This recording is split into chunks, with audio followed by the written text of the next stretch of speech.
Now, this, of course, is in relation to the unfortunate tragedy that from Morbi, in the Morbi bridge collapse. The big news that is coming here, right here, first on Republic, 8 people have been detained in the Morbi incident. For more information on this, we have Shravan, who's joining us live from the Delhi newsroom. Shravan, give us the latest in terms of this, a big breakthrough coming in. 8 people have been detained in the Morbi incident. What else can you tell us about this big breakthrough? Well, in fact, our colleague Priyanka is getting us the latest details. No arrests have been made so far. 8 people have been detained. We are not very sure at this point in time whether this is related to the company, because it turns out in a short while from now we'll also play out the report from our colleague Tanisha Avasthi, who's outside Ajanta office headquarters in Ahmedabad. It turns out that none of the officials, none of the employees of Ajanta, they've turned up at their Ahmedabad office. Have they really gone underground is something that we'll have to wait and watch, because it turns out that it's almost 12:30 this afternoon and the employees haven't come as yet. In fact, the office is shut in Ahmedabad, is what we are being told. 8 people have been detained so far. Details we'll try and get for our viewers in a short while from now as to who have been detained.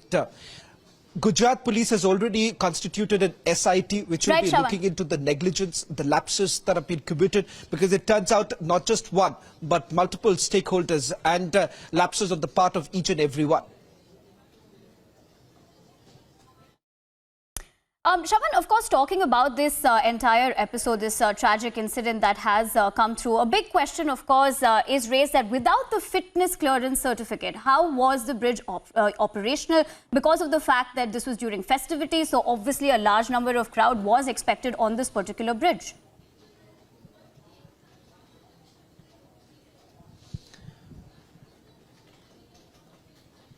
Well, that's the first set of negligence, I would say, because what has happened is that this British-era bridge has undergone renovation for several months put together.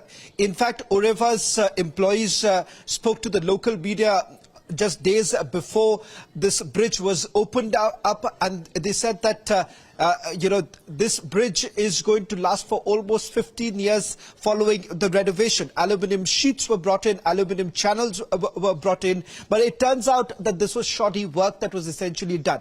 Oreva themselves did not actually renovate this particular bridge. They had given this to another company called Devprakash Solutions. We're trying to get in more details from this particular company that has now emerged. There is a new company that's come up. So Oreva had signed an agreement that was back in just about a few months ago, a 15-year agreement that was signed, by which the upkeep of this entire bridge, right from maintenance, cleaning to security, revenue generation, all of it was the responsibility of this company called Oreva. Now, whether they have an expertise in renovation of a bridge is something that we are still trying to find out, because it turns out if you simply go through a cursory reading of their website itself will give you an understanding that they are largely into different, they are in other sectors of manufacturing, from wall clocks to solar heaters, but not a single mention of renovation of bridges or, their past experience, none of which is reflected, at least if you simply go by,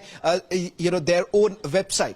The second aspect is that when this bridge was opened up, there is certain protocols in place, which basically includes getting a safety clearance, or for that matter, a fitness certificate. You've already heard the chief officer speaking to my colleague Priyanka Sharma, coming on board, basically saying that no such fitness certificate was issued. In fact, they say that they were not even aware of the fact that this particular bridge was open to the public. Now, can anyone believe that the local administration was completely clueless about the fact that one of the iconic bridges in the district of Morbi was opened up for the public, and they had absolutely no idea?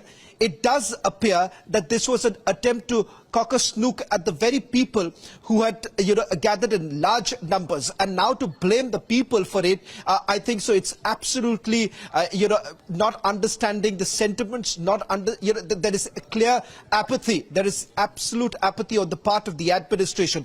Our colleague Sucharita is also on the ground. Let's take a look at the report that she's filed.